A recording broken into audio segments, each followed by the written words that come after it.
তামিমের সফল অপারেশন আমাদের চিকিৎসা ব্যবস্থার বাস্তবতা। তামিম বাংলাদেশের স্বনামধন্য একজন ক্রিকেটার, এক সময়ের জাতীয় দলের অধিনায়ক। সে এখন সম্পূর্ণ সুস্থ। মাত্র 22 মিনিটের মধ্যেই নাকি তার অপারেশন সম্পূর্ণ হয়েছে।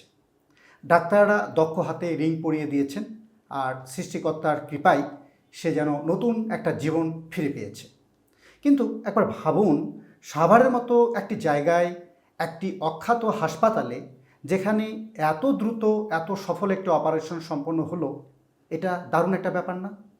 আমরা সাধারণত ভালো চিকিৎসার জন্য বড় বড় হাসপাতালে বা বিদেশের দিকে তাকিয়ে থাকি, কিন্তু বাস্তবতা কী বলে?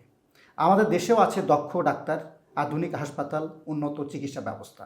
তবুও মানুষ চিকিৎসার জন্য ভোগান্তিতে পড়ে, এমনকি অনেক সময় সঠিক চিকিৎসার অভাবে মারা যায়। কেন জানেন?